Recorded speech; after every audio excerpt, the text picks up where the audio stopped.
Hello and welcome to my all new podcast. My name's Neil Hodgson. I'm an ex-British and World Superbike champion. I've teamed up with Ducati UK to bring you the Ducati Diaries. The plan is, over the next few months, is to use our contacts and hopefully get some really good guests. When I was first asked to do this a while back, the very first person I thought of who would be an amazing guest is the guy we've got on. Now I'm talking biking royalty. An absolute legend, the one and only Casey Stoner. Casey, thanks for joining us, mate. Not a problem, mate. Always time for you. What's it feel like? It's funny, I know, and this might sound like a start with a strange question, but like when people say an absolute biking legend, is that like, yeah, that's me, that's a norm? Like genuinely, how do you feel about that? I actually think it's taken a long time for any of those kind of words to, for me to just even be okay with it. Because the one thing about my whole career is I sort of never thought I was good enough, never thought I was going to get as far as I did. In my early years, I was confident, but then reality kicked in and it sort of made things a lot harder. So that whole time I was racing, even shortly after racing, there's no way I would ever consider myself that. And even to this day, there's no way I would ever truly believe that.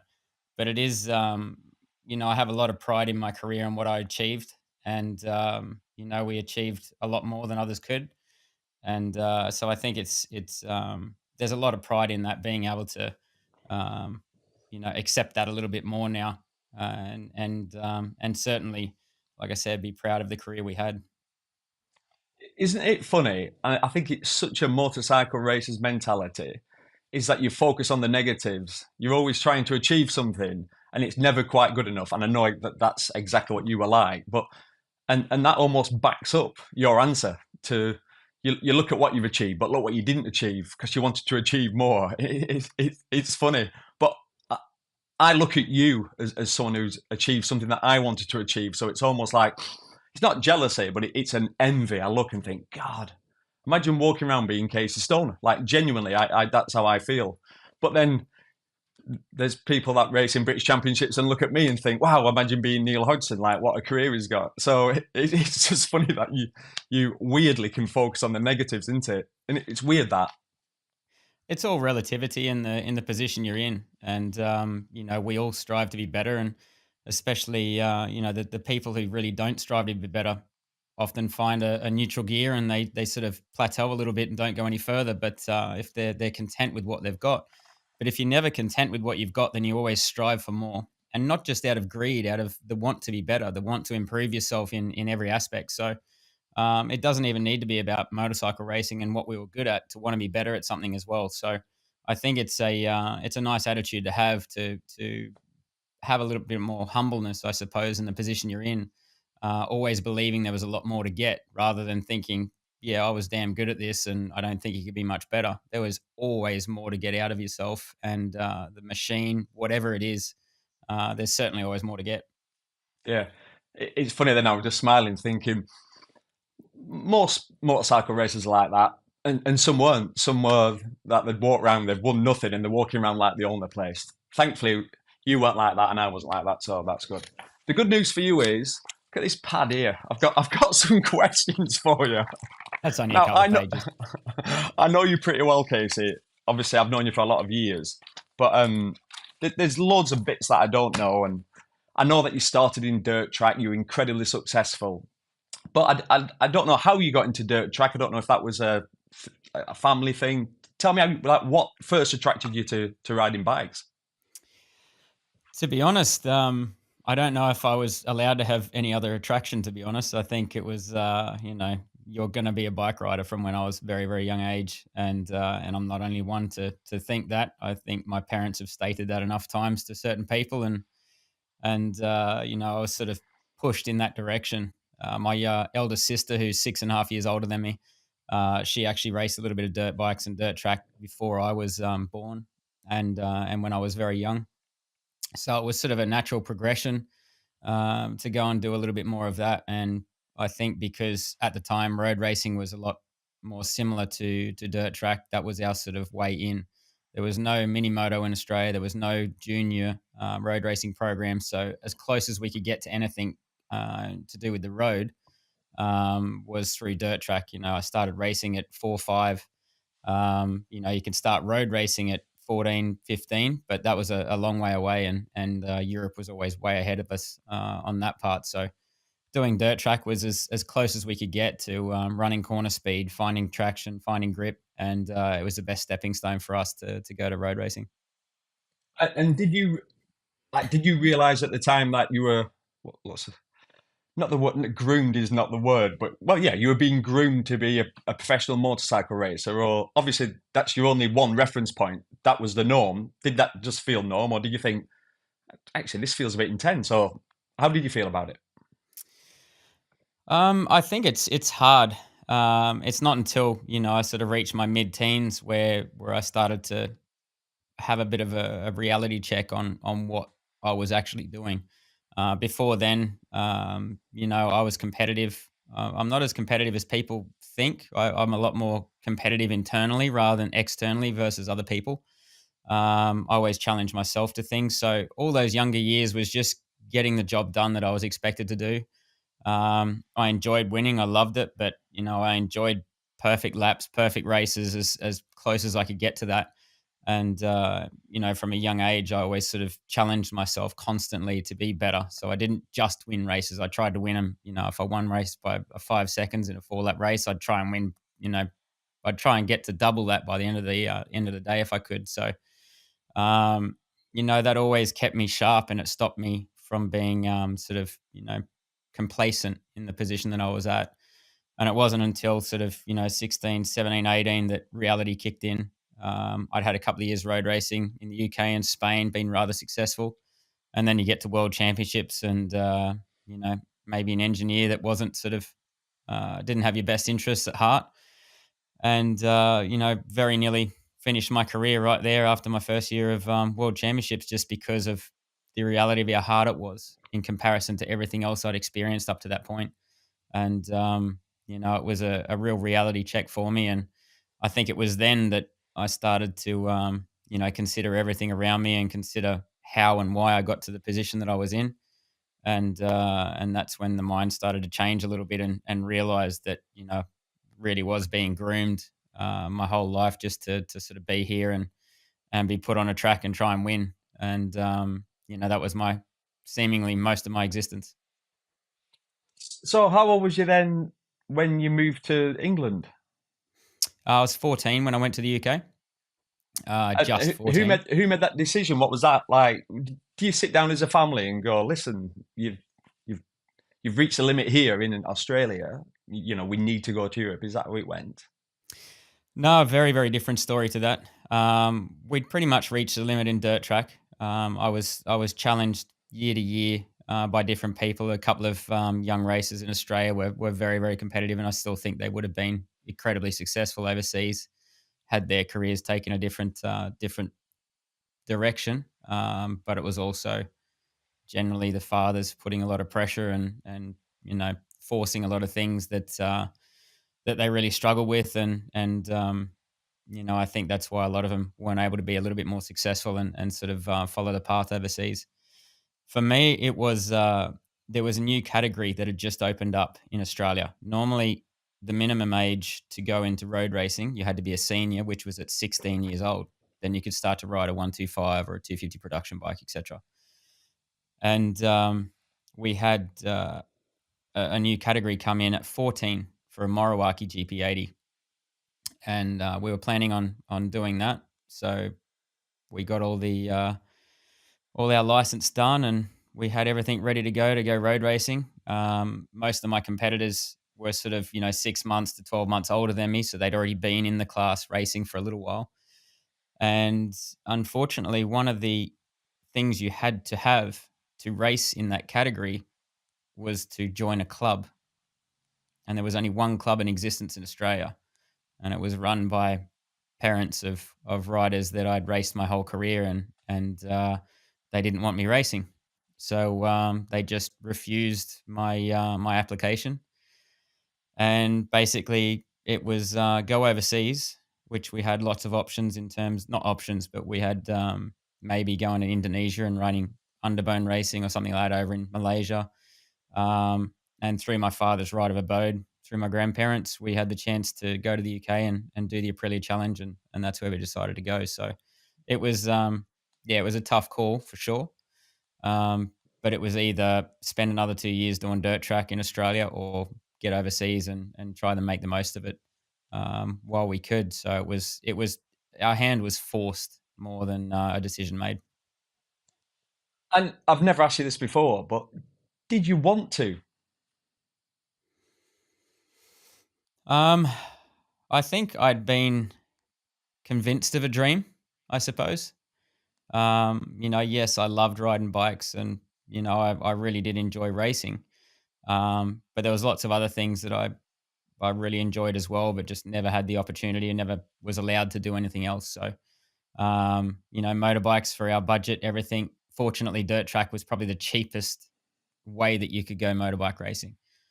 You could survive on very, very little in dirt track and show your potential through other ways. Yes, having good bikes and good tires and all that sort of thing made a difference, but it wasn't the be all end all. You could always make a difference in other ways. So I think it was the best thing we could have done racing through that. Like I said, I enjoyed it. It wasn't until late teens, early 20s where I sort of was like, I don't know if I would have been a bike racer had I've actually had a choice. But at the same time, I felt that no matter what I would have done, I sort of have my mentality of self punishment, of never being good enough that always drove me to try and be better in any single thing that I did. I didn't like it when I wasn't not perfect. I don't believe in the word perfect, but I really didn't enjoy when I wasn't, you know, in my own terms, considered a good enough level at anything I did. So I would always sort of try to get up as high as I could, regardless of what sport. God, what a line, eh? Self punishment. I know that feeling. It's so funny, and I'm sure this happens to you all the time wherever you go. I bet you miss racing. Hey, tell me, how much do you miss racing? Do you miss it? Do you miss it, Casey? I get it all the time, and I always answer with the exact same. I'll look at the person and go, not one bit, and they're always shocked because they always go, really? And I go, no, not at all. And I genuinely don't think people understand, and I get why they don't understand because I always say you don't understand because this is your hobby, this is something you enjoy. But when it's what you do for a living, the self punishment, the self loathing that you have, especially when you go to bed at night when you're on your own and it's quiet, wow. And after years of that, there is nothing quite like it, is there? As in, it's you're torturing yourself because you've underperformed, you haven't achieved, you've let everybody down. But more importantly, you've let yourself down. That's what you're talking about, isn't it? It's that, but that's what drives you forward. So you get up the next day and you're like, I am not. That is not happening to me again. Is that exactly what you went through? That sort of thing. I Like I said, we're talking about um, being so hard on ourselves. There was definitely moments after races that I would sit and really feel a lot of guilt for not getting the job done or making a mistake, things like that. Then the guilt would really set in. When I was actually out on track and doing what I had to, it was all internal. I never thought about anyone else. I never thought about I have to get this done or I have to get this result, otherwise my career's over, kind of thing. I would just go out and do what I had to do. And I learnt a lot more and as my years went on, and right up until my last year, I was probably only getting close to where I thought I knew I had a lot more under control mentally. But yeah, I never sort of had too many outside effects while I was on the bike. It wasn't until after I made my mistake and it was that evening or whatever that it would start, the guilt would start to set in of everybody at the track doing everything they could to get you to that point, and then you go and launch it. Especially early in a race was very painful for me. But out on track, it was always just an internal battle of I suppose trying not to expect too much from yourself, but at the same time, it's what kept me driving forward. If I didn't have that, then it would have been savage. So it was always, more the internal battles than worrying about anybody else's thoughts outside, trying to get to those moments. Yeah, if you didn't have that, we wouldn't be talking now. So, fact, you probably, yeah, you shouldn't have had it, so you wouldn't have had to listen to me rabbit it on. Um, the beautiful thing is, you are aware that you remember you bought a bike off my dad. Can you remember that? Yep. How funny is that? Eh? I think I told you this last year, but my mum, unfortunately, she passed away 5 years ago. But she absolutely loved you. And the funny thing is, listen to this. It's embarrassing, but it's true. My mum's claim to fame was Casey Stoner had sat on the grass in her garden, and you was drinking some orange juice. So when you came, I'm assuming you came with your dad to buy the bike. I'm sure my dad was talking your dad's ear off because my dad can talk. And you sat and had a glass of orange or whatever it was, and that's my mum's claim to fame. Not that a son won a world championship. It's that Casey Stoner had been there. So Out on the grass out the front. yeah, unreal. Eh? And so you'd have been 15 then, I guess, 14, 15. Yeah, it would have been for the 125. Yeah, probably still 14. Yeah, I was that was in 2000, yeah. and then I started racing 125s at the end of that year. So October I turned 15, so I would have been 14, 15. And I said, I've told this story before, and you know which story I'm going to tell. It's so funny because in the year 2000, I was racing British Superbikes, and this genuinely happened. It was so funny. There's a knock on the door, and I think it was like one of the early rounds. You were racing super teams, weren't you? Yeah, Yeah. Knock on the door, I don't know genuinely. if it was even a test date. No, I think it might have been a race. I think it was Yeah. Cadwell, but I can't Yeah. even properly No, remember. you came at Cadwell again, but you'd come before. It could have been somewhere like Thruxton or somewhere like that. So there's a knock on the door. I open the door. It's Casey Stoner. Obviously, I don't know him. He's 14 years old. At the time, I'm like 26 and I'm racing BSB. So I look down and go, "Hi, you all right?" And he says, "I'm Casey Stoner. I'm Australian. I'm racing in the super teams. I wondered if you could come and watch me. I'm just like looking for some pointers, some help and advice. Like genuinely, you were really nice and polite, like unbelievably polite." Back when I And I used to be thought, nice. and do you know what I thought? I thought, fair play. That's gutsy. He's come round to my motorhome. This young Aussie kid. Fair play. Anyway, I walked back in and thought, well, I'm busy. I'm not going to go and watch you. Anyway, it was either the next round or 2 rounds later, knock on the door. Here you are again. Dead polite in your team gear. Hi, did you get a chance to watch me? And I'm like, oh no, sorry, I was busy. And I thought, oh God, I'm going to end up having to watch him. So anyway, it was one of them. I actually said to my wife at the time, look, if he comes knocking on the door again, will you answer? Because I feel a bit embarrassed. Anyway, it was Cadwell that you came. So Cadwell, you knocked on the door, like practice. Oh, have you had a chance to come and watch me? So at this point, I thought I am definitely going to go and watch you. So I jumped on a scooter, went out to park, which is at the end of the back straight, and I'm there on my own on my little yellow scooter, watching the super teams come round, and I watch you get to the end of the straight, round park, round the next, it might be called Chris Curve, really fast. And I genuinely couldn't believe what I was seeing, how fast you were. You pulled away from everyone, you destroyed everyone, and there were some good riders in the field then. And I remember coming back and telling my wife at the time, going, "Oh my God, that Aussie kid's like so fast. How funny that that's like the first time we met. It's like bizarre. I Can can't you believe I remember had. that?" Yeah, I still remember turning up at your door for. I still don't really know why. I can't remember details or anything like you can, but yeah, I apologize. It was funny. That's when I was friendly and probably tried to talk your ear off, but no, I remember the first like race of the season. I'd never seen just about road racing. I don't think I'd ever been to a track road racing. Maybe '95 watching Mick and things like that around Eastern Creek, but you couldn't barely see the place. I was only 10, and then watching you guys on superbikes was just phenomenal. And you and Chris Walker's fights and battles and everything was unreal. So I obviously had a little bit more minerals than I thought I did. And, I probably just assumed, if you're like a kid, you've got plenty of time to go and watch everybody else like we do. But no, you get into the bigger categories, you realize that your day's pretty full. It's funny because I know you say, and I've heard you say this before, that you're quite introvert, but you wasn't then at all. You were pretty No, extrovert, I've really. become introvert. I used to be outside all the time, and I'd be happy to make friends and do things like that. I still struggled a little bit, especially in larger groups. I really was never ever comfortable. Um, but no, I think MotoGP in particular turned me into an introvert.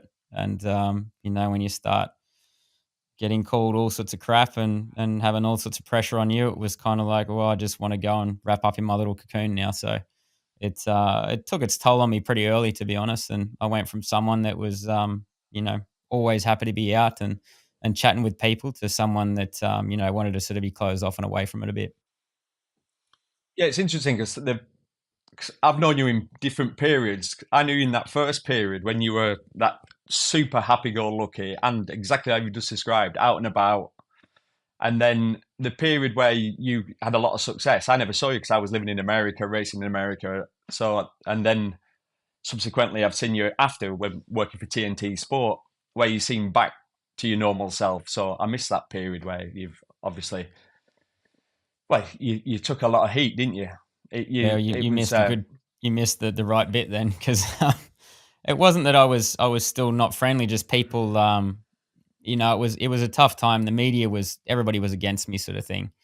I didn't have this big outward character that everybody else was sort of looking for at the time, and and also because people truly didn't understand me, that I'm not there just to enjoy the racing. As we're explaining before, that it was sort of a road paved for me, um, and so the results were all important, not the enjoyment of it. And then you copping flack for everything you do. I'm also very very self punishing, so it was kind of just a lose lose lose, and it was all very very heavy on myself. So it took me till my later years to realize that I could take the pressure off myself a little bit and go, look, you've done all the work, you've done everything you can, you've got to be proud of what you've done. So not necessarily go out there and enjoy it, because I don't believe you should just be going out in a sport where you're paid as much as we are, expected to get results, and just, oh, I'm just going to go and have fun. It's like, yeah, nah. If you're just going to go and have fun, then you're not putting in the work. And that's when we see inconsistencies, etc. So I was very, very um, harsh on myself, and so even when I won races, if I made mistakes or I wasn't happy with the way I rode, well, then yeah, I'm happy I won, but there's work to do. There was more to get out of myself, and so that's where I copped a lot of bad, let's say, bad press because of those kind of things, and then they sort of attack you even more because they didn't like the fact that you didn't celebrate these wins like they wanted you to. They expect you to, I suppose, treat every victory like almost a championship. And, it's not that I expected these wins, but I expected more of myself. And then, therefore, maybe I didn't celebrate them as much as, other people do. and who was the worst for that? For celebrating victories or for being harsh on No, myself? no, sorry, Casey. Who was the worst? As in, where did you get the most flack? Was that just directly from the press? Are we talking fans at the track? Was it certain countries, Italy or the UK? I know you got a load of stick, which always the UK one wound me up more than anything because here you were, this young lad who came from Australia, based yourself in on the outskirts of Liverpool, lived in a caravan. I mean, you can't get more of a working class upbringing. You chose the UK as a base. You got lots of friends over there, and it was like a lot of the UK turned their back on you, and it really it pissed me off a lot. And I shouldn't use that word, but it just pissed me off because I used to always say you were one of the only people. Whenever you interviewed, you were honest. You knew exactly where you were. There were no, well, do you know what? I've had a fantastic day. Team's working really well. Everything's ace. Tires are great. You'd be, you'd just tell the truth. And because of that, you got so much flack. Like looking back now, would you do it different? Or is it like, well, no, that's how I was and that's how I am now. Would you change anything with regards to that aspect of it? I certainly wouldn't change anything about how I did it. I think I've learned a lot over the years on how to articulate things a little bit better. Um, So I might be slightly more open to things in the way that, I can kind of, I suppose, shape certain questions a different way. I can explain things a little bit differently, and I challenged myself after the first few years of challenging for championships in MotoGP.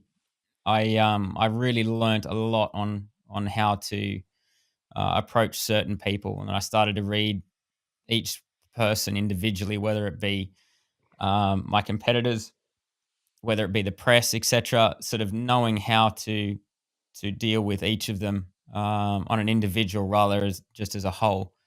Um, Helped me a lot with getting through those sort of moments. But I don't think I'm going to change who I am. That's for sure. I still tell it how it is. I'm maybe a little less harsh than I used to be in the way that I, like I said, articulate things a little differently. But no, I think that got me to where I was for that exact reason that I didn't, put any fluff on anything. It was just, this is how I see it, and they were all my opinions. It was my views, but I got punished for that. The media were very very tough on me, and as soon as the media are tough on you, whatever they freaking write, then the fans start to believe. So then People everyone just believe. starts hating on you. So the British fans, I was really hurt by. I didn't know why they hated me so much. Because it was even before I got up against Valentino, it wasn't great. And then as soon as I got to challenge Valentino, then it just went downhill from there. But it was strange because there's been several other Aussie races that cut their teeth over in the UK, and if it wasn't for the UK, I wouldn't have got to where I was. And I've said that multiple times. Most of my best friends are from the UK during that time that I spent there. Um, I have such fond memories of the place. And then when I return, I get slaughtered. And I just couldn't really understand what I'd done to sort of warrant that. But, I think, like I said, the UK, they obviously want more of a show or showman. And I wanted to, I was always a sort of tell it how it was and whether it be good, bad. And, obviously a lot of people didn't like it. Yeah, I, I was just thinking then of the Aussies. Like, you look at Bailey said was really popular, but Troy told it as it was as well. He seemed pretty straight, and Troy Corser, people liked him. Mick Doohan maybe not so much in a weird sort of way because Mick was very very similar to you, I guess, and Wayne Gardner they seemed to like him. So yeah, it's a strange one. I guess the biggest issue was that you were telling it as it was, and then you've got the aura of Valentino, who played it absolutely perfect. Of course, Valentino is an incredible rider. Of course, goes without saying. But the way he worked the press was at the same level of his riding ability. Really, that's it. So he was in control, wasn't he? He very much was. I mean, he had everybody sort of, in control, even press wise, because he was so important to every form of media. And if they ever wrote anything crap about him, he'd blacklist them. So as soon as he did that, then they couldn't afford that. They couldn't afford their paper to be blacklisted and not be able to have any kind of interview or any kind of dealings with Valentino anymore. So it was like, well, we've got to write bad press about someone. And since I became his, Well, you're the enemy villain. number one, Yeah, you became the villain, they didn't you? they Really? turned me into the villain. So um, it's often like that I see a lot of the people that get twisted into, let's say, the villain, or not always the villain. If it's kind of obvious, it's obvious. But people, just because they're maybe not so outwardly, kind, etc., often get bad press. And a lot of people are against Danny Pedrosa for the same reason. They didn't like him and his seriousness and all the rest of it. And we've seen the character of Danny come out later on as well. But Danny's, again, somebody who I stayed friends with through all of racing. Even through our championship battles and everything, I had nothing but respect for him. He showed nothing but respect for me, and we're good friends to this day. So, but they love to twist that around again, and Danny wasn't loved as much as he probably should have been or could have been, for the exact reason that he was maybe too serious and too focused on results rather than sort of acting the showman. And surprisingly, I didn't try and follow in Valentino's footsteps. I didn't try and, you know, take on the kind of role that he had. That's him and his character, and he was fantastic for the sport. And everything that he did around it was, like you said, he was almost perfect in the way that he did everything.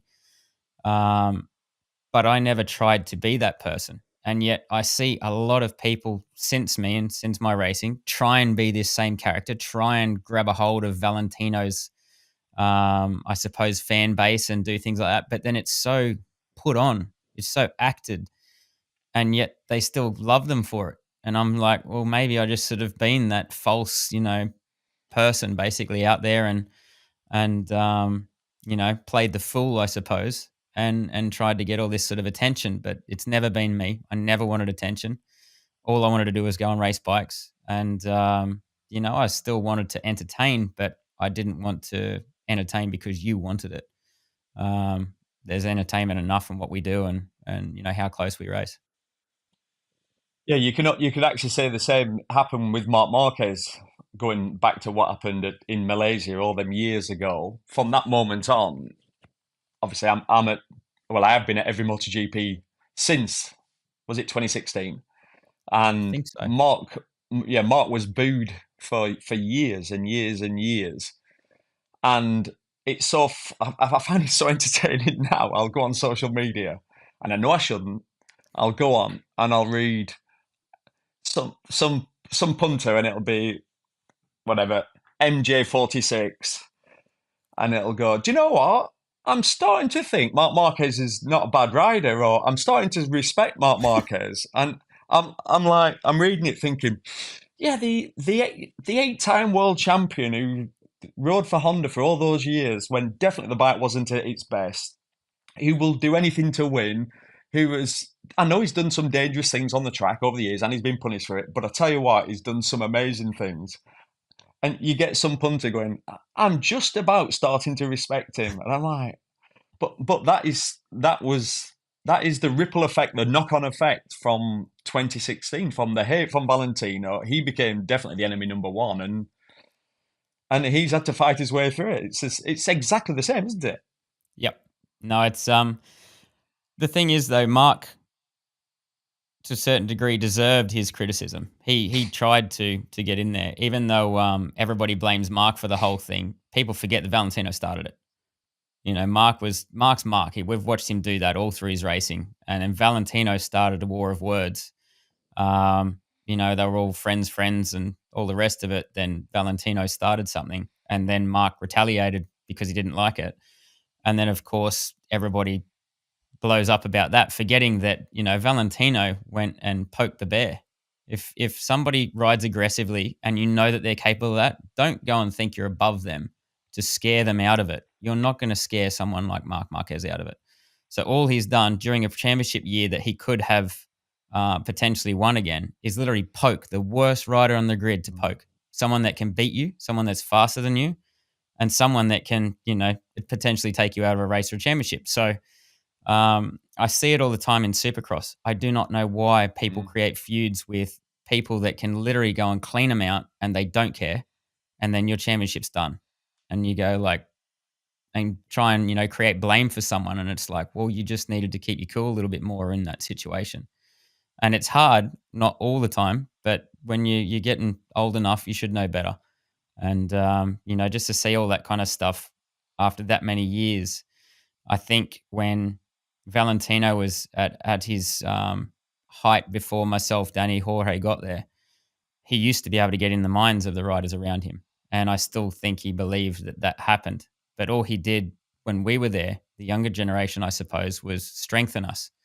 We learned his tricks. We learned what he's capable of. And then we learned our way around that situation. So he, that was a mistake on his part, was losing control basically in the media, starting a feud with Mark, and then getting too involved in that race in Malaysia. And as much as Mark copped it, like I said, somewhat deservingly, Valentino sort of started to unravel that himself. Yeah, I still can't believe that happened. That was like I say, it's a long time ago. When we're on TV with TNT Sport, we're not allowed to talk about it. It's like, don't talk about 2016. I'll still get a lot of hate for bringing it up now, chatting to you. I'm only talking about the subject. It's not anyway. You know what it's like. That's part of racing, and it's what they're talking about. Like I said, in Supercross again, and it needs to be governed to a certain degree, but at the same time, you want to see the emotion. So if everybody wants to sit there and bring it up and have their own opinions on it, that's great. It creates a little bit of spice.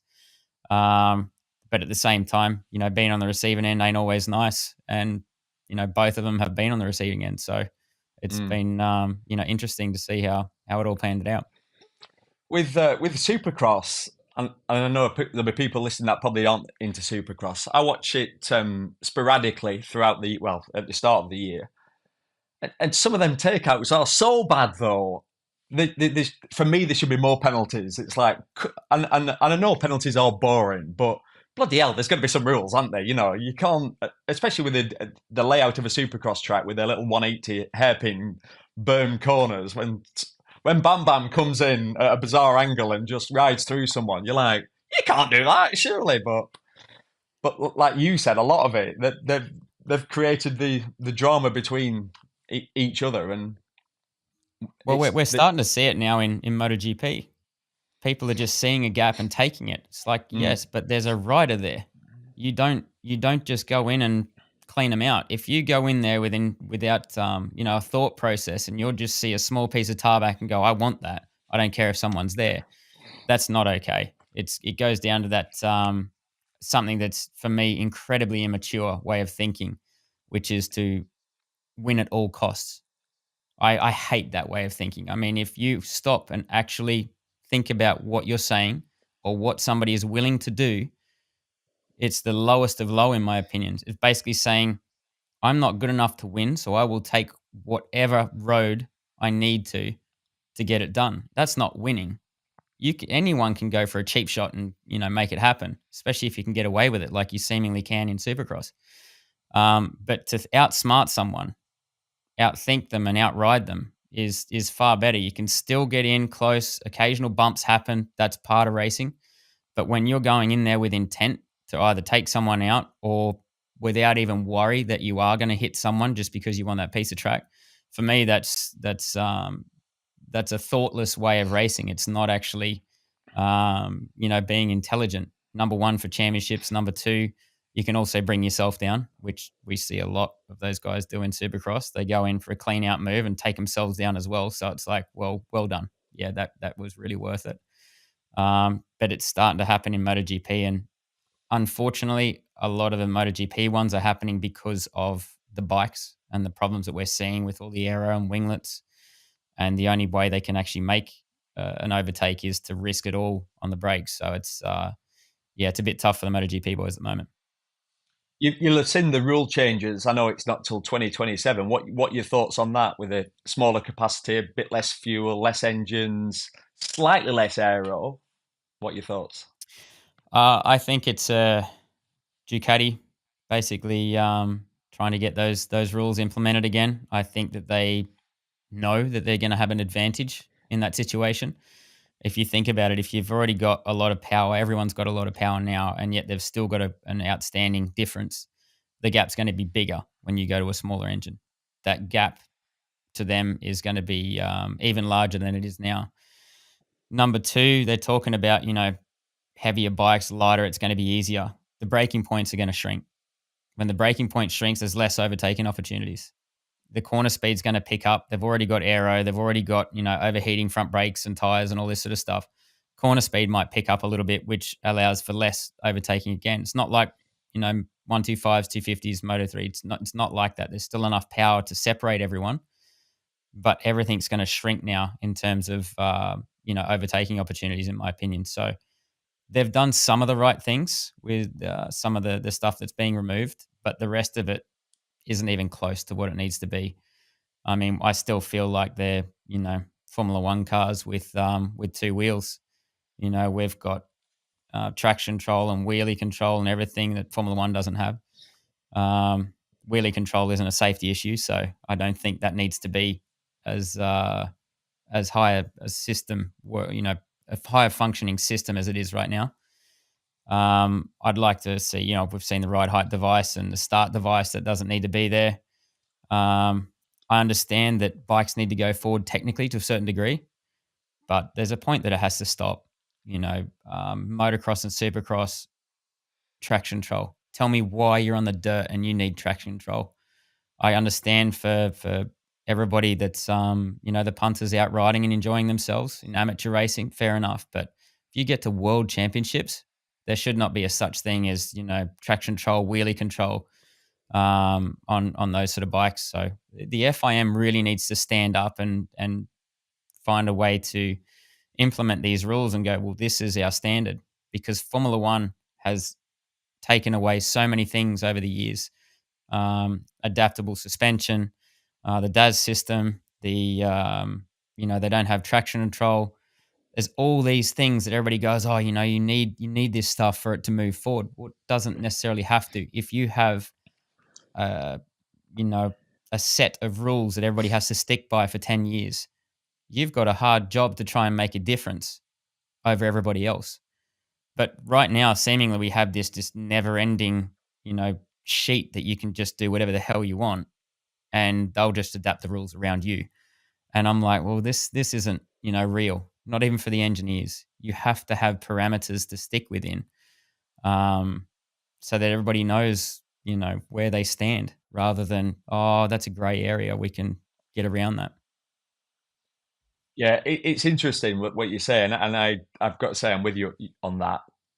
Listen to Marquez after I think it was Mugello. It could have been the round before. I'm not too sure, but he said in the race, whilst you've got grip for the first 8 to 10 laps, it's not like playing a computer game, but the riders are braking at the same point. You've got the grip. You press the button, the ride out device goes down. You accelerate at the same point. You can't get close enough to make a pass. And he said he had to literally wait for the tyres to drop off so he can use his talent, some skill. And once the tyres drop off after 10 laps, there's still, let's say, 15 laps to go, then it sort of starts for him. Then he can start to work and use his body, and obviously his skill levels, well, it's to the moon. And then he can work his way through. I remember in the race, I think it might have been Mugello, but he was stuck behind Frankie Morbidelli for something like 10 laps. And he's like, I can't do anything. Can't pass him. It wasn't Mugello. It was whatever the round before Mugello was. But and then he said, once the grip level has gone down, then the race becomes fun. And I think that's sort of what you're talking about. It's a bit like that at the moment. You almost need Michelin to make worse tyres, which they're not going to do, and you can't blame them for doing that. It's their job to make the best tyres possible and to stay consistent. So it's definitely it's a grey area we've got coming, but it's a step in the right direction because I've got rid of the ride out devices. I think that's going to help, but it's going to be interesting to see what happens. Let's move on. Oh, go on.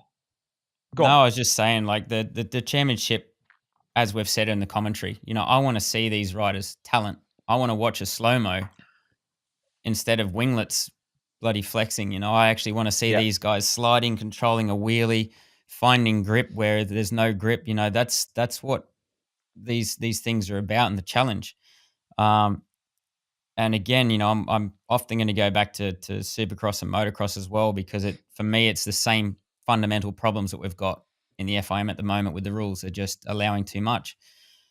I want to see the talent of these guys showcased a little bit more. And people complain all the time in motocross that the 450s are too powerful. They complain, about these MotoGP bikes. Oh, they're too powerful. They're too big. Blah blah blah. It's like, it's the point. You have to learn to control that power. It's not about, they're talking about all these electric bikes. Oh, they're so much easier to ride. Then count me out. I don't want something that's easy to ride. I want something that's hard to ride. When that grip level disappears, when it's harder to ride is when you need to start watching what people are capable of. And right now we're not watching a championship that is showing talent. We're watching a championship that the engineers are trying to take riders out of the equation. They want to get to the point where they can stick just about any rider on and they're going to be somewhat competitive. And essentially it ends up Formula One, where it depends on what car you're in rather than the actual talent of the driver or the rider. So it's it's very hard for me to sit back and watch because I've seen this happening, and it's like I said, it gets interesting towards the end of the race for Mark, and I would like to see the best riders in the world riding the toughest bikes, not because they're easy to ride. I don't want them easier to ride. If anything, harder, and you've got to try and make the best of it. Yeah, what a great example. I was just also thinking, and I know he's copped some flack. Luca Marini's copped some flack. Okay, he signed for Honda. It was clear why he signed for Honda. If he stayed on the Ducati, he's never going to beat the other Ducatis on the Ducati because maybe he's not quite at that level. He's gone to Honda to hope that they find something. Obviously, I'm sure he gets a big payday. But Luca Marini went from finishing on the podiums on a Ducati to being absolutely dead last. Marco Bezzecchi has moved to the 23 Ducati. It doesn't quite work for him, and he's now genuinely battling around 10th place. He has been up there once or twice and crashed, but in general, he's battling for 10th, which underlines it exactly what you're saying. Marco Bezzecchi finished third in the world last year. He won a few Grand Prix races. Arguably, you'd be going, this kid is super talented. He's definitely going all the way. And now I'm not too sure. So, yeah, it is. Do you want to know where it all comes from, though? Yeah, go on. So I called Bezzecchi as one of the biggest talents coming through. From there was one moment I was watching him in Moto 2, and if you're not a guy that pushes the front end and trusts the front end, then you're not going to be competitive in MotoGP at the moment. This is why, seriously, you could go and get someone from Moto 3, chuck them that's runs in all that corner speed, throw them straight in a MotoGP bike, and they're going to be competitive. You don't need to know how to ride and save tires and find grip like we used to. That's a thing of the past. You don't need to control wheel stands coming out of corners. That's a thing of the past. Bloody bike drops down, winglets everywhere, that stop all this wheeling. I mean, that was part of the skill, part of the talent of everyone, was short shifting, finding the right moment. Watching, Danny Pedrosa was phenomenal at just using a little stab of the rear brake. Out of the last corner in Qatar, he pulled 2/10 on me to the finish line. Not even the end of the straight, just to the finish line. 1/10.5 to 2/10 every lap, just because he was so good at getting in that perfect torque zone and then stabbing the rear brake so that it dropped the front end and away he'd go. Now everyone can do the same bloody thing, and you don't even need the talent for it. You can come out, twist that throttle, and that thing's just going to go down the straight.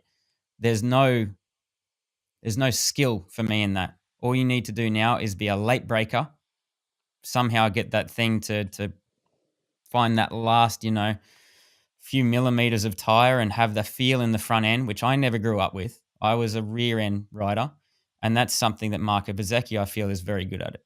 He was very good at picking that bike up, finding the center of the tire, driving out well. And so basically this style of racing that's going more and more towards that way is nowhere near where it needs to be for him. And for me, as soon as you take away grip from the rear end, you will see that guy go back to the front. You will see Marquez showing his class a lot more than what the others would. And that's why I'd like to get rid of some of that rear grip and all those winglets and that ride height device. Like, let them work for it. It's a lot more of a skill than people realize. Yeah. What I wanted to ask you, you moved into MotoGP like relatively quickly. How old was you? What year? What was you, like 21? I was 18, 19 or something. 19. But you were fast straight away. It was like it appeared that there was almost like Pedro Acosta, a similar sort of straight away you're there. Pole position, were you pole position at your second GP? I can't remember, second or third, yeah, something like that. Yeah, Qatar, wasn't it? Yeah. So, I mean, that's like that level of speed. Why? How? That is not normal.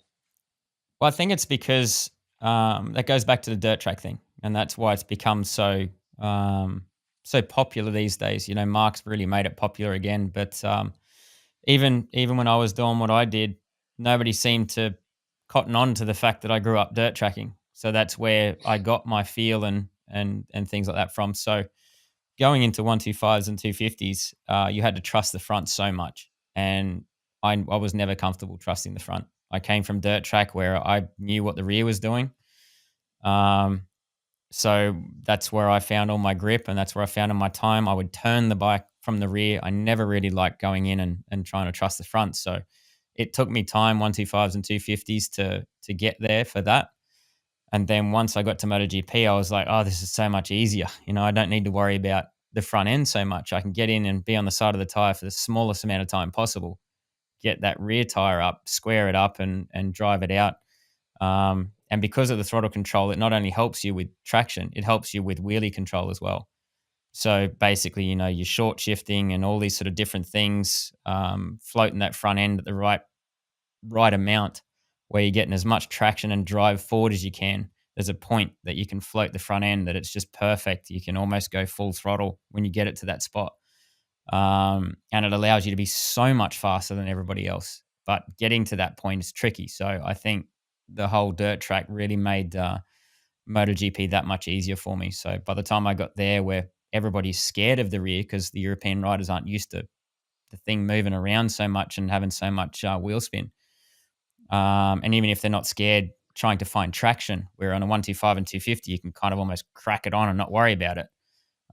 These bikes, they're spinning up till fifth gear. So it's there's a lot more to finding grip, and it was a lot easier then for me to you know ride these bikes compared to the smaller categories.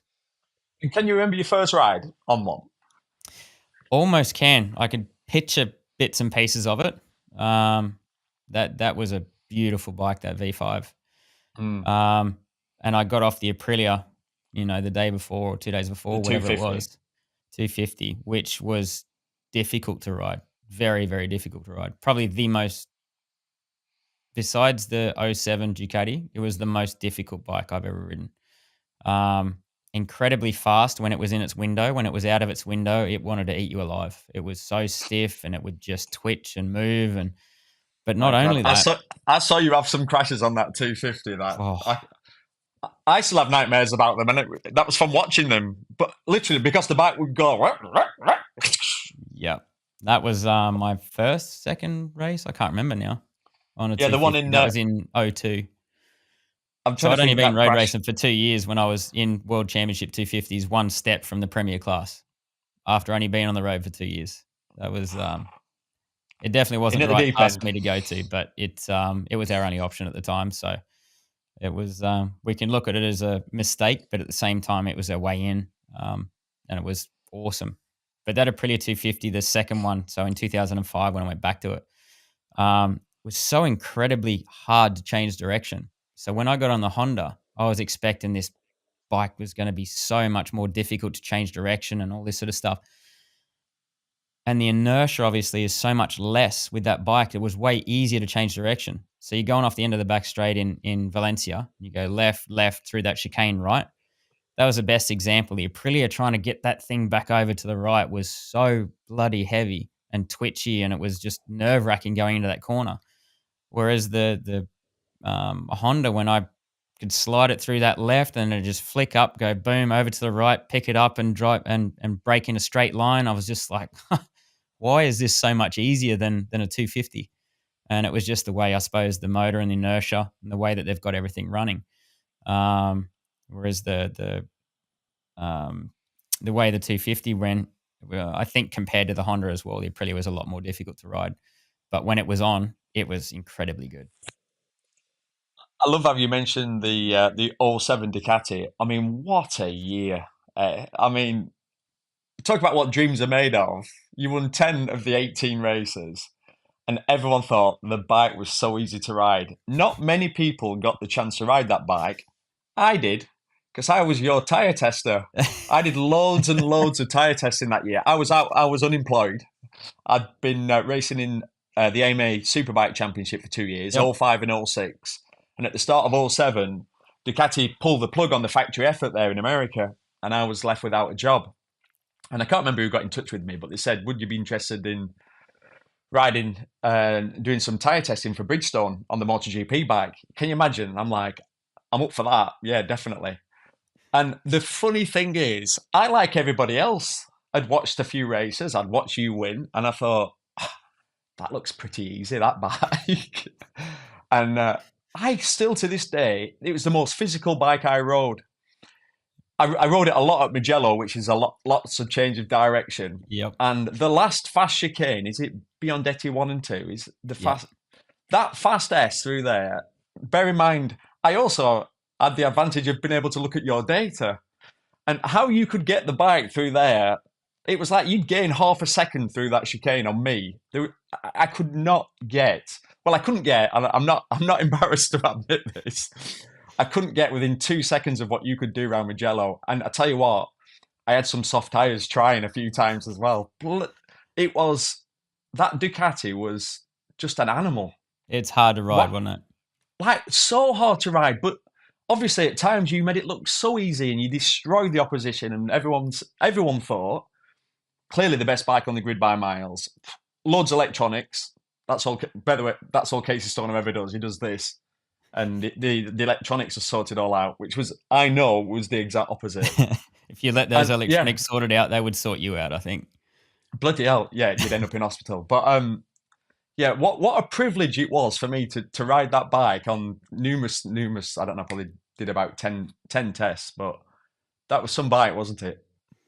It was.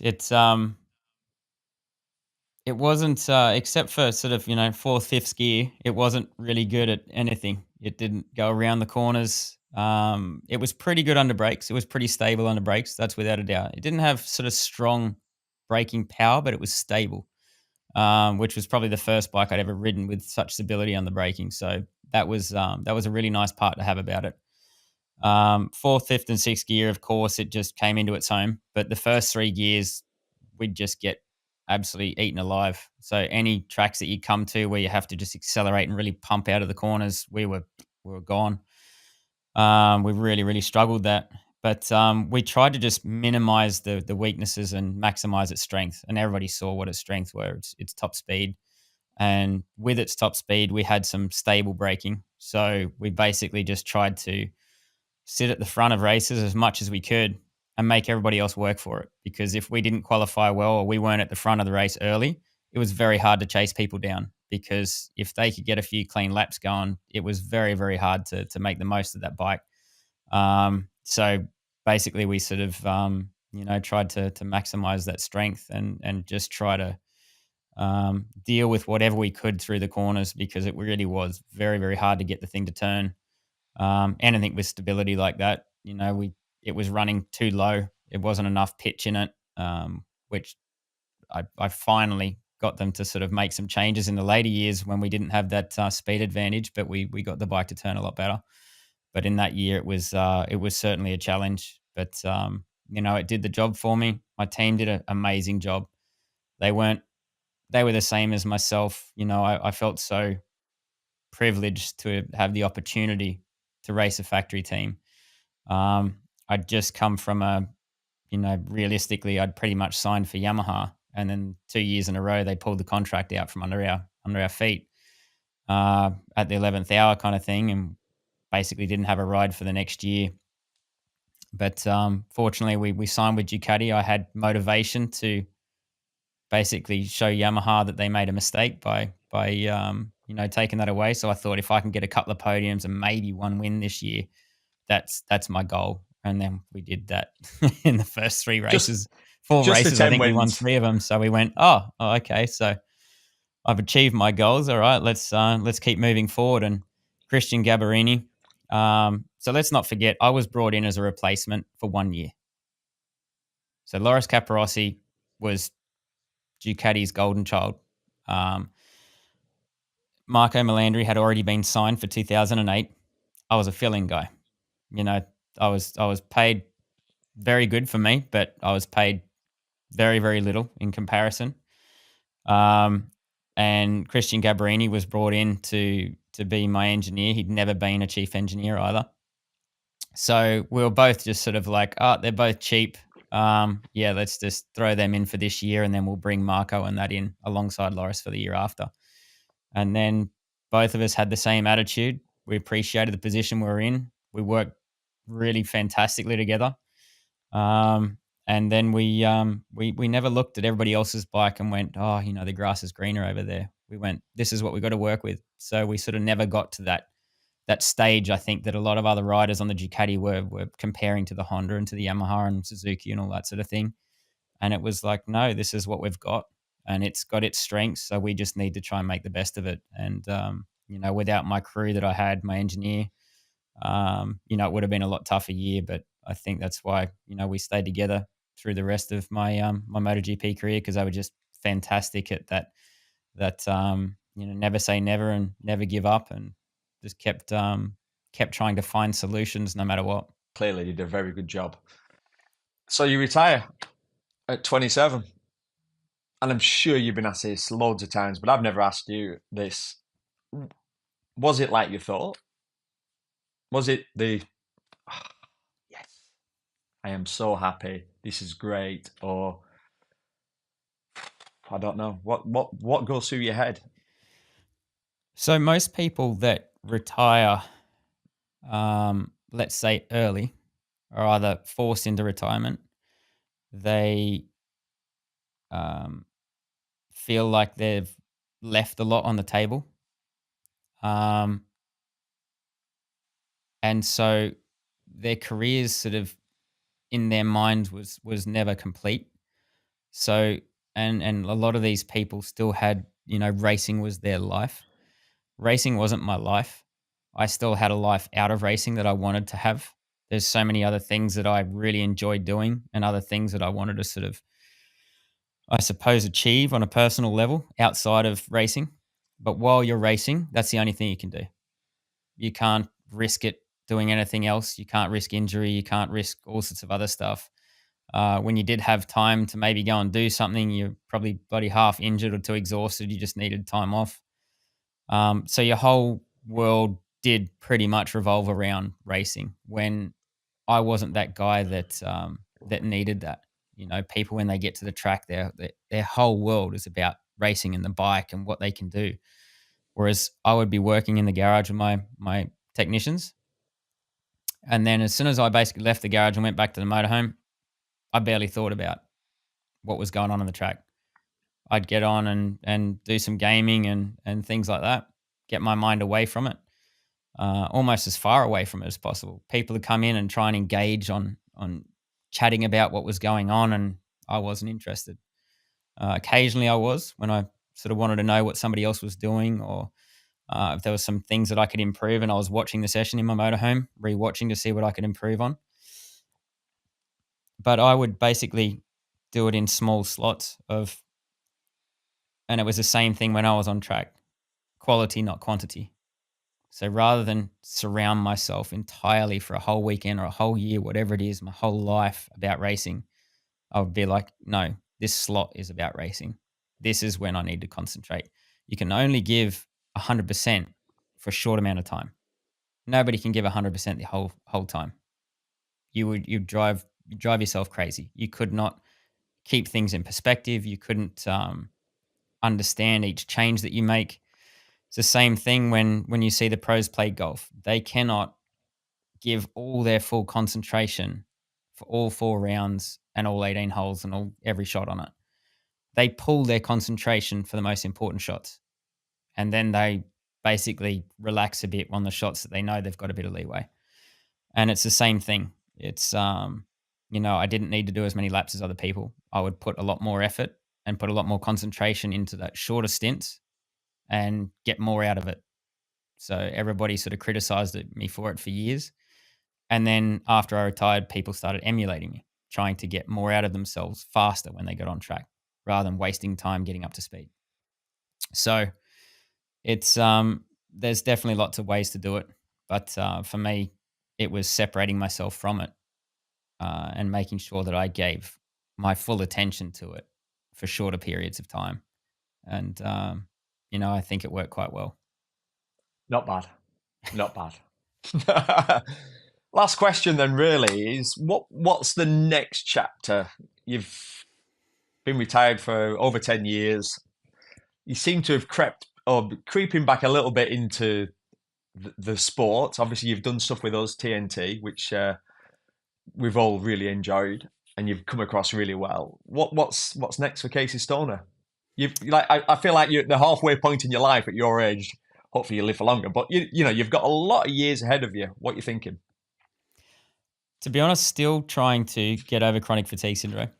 It's been certainly better over the last couple of years, but I still have had a lot of ups and downs. I've had long periods where I've still been kind of sat on the couch, and um, I would really like to finish that, and that's why I did separate myself pretty much entirely from the world of MotoGP and sport in general. It was actually too hard for me to even watch or do anything because I wasn't even able to get out there and do anything.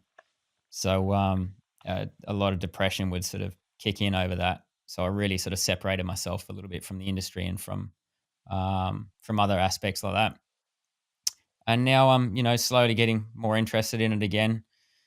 Now that I have a little bit more energy to give, um, so I can sort of see what's going on a little bit more. I'd still really like to work with some, not necessarily going through the whole selection process of riders coming up through, but being able to select a couple of riders that I feel like I have a lot to give. I have a very different perspective than a lot of other people, and I feel like there's certain things in MotoGP that I did better than others. There's certain things that I still know I didn't do well enough, but there's certain things that I've learned a lot, and a lot that I've never given out to anybody. So I wouldn't mind having the opportunity to work with the right people, um, to be able to sort of, I suppose, utilize all those years of experience and put it in towards someone else deservingly of it, and you know, try and help them achieve maybe some of those goals.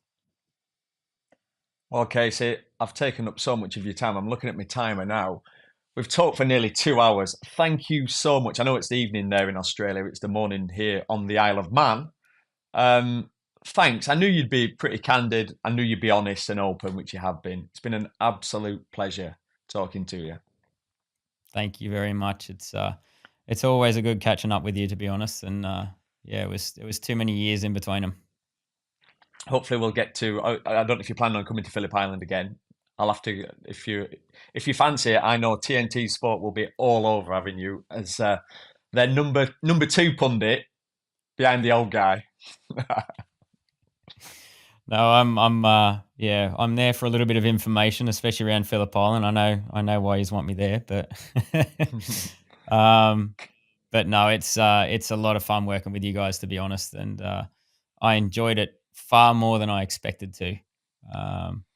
You're a great team of people, and you all have really great views and do a fantastic job, to be honest, and it's an absolute pleasure to be alongside you all.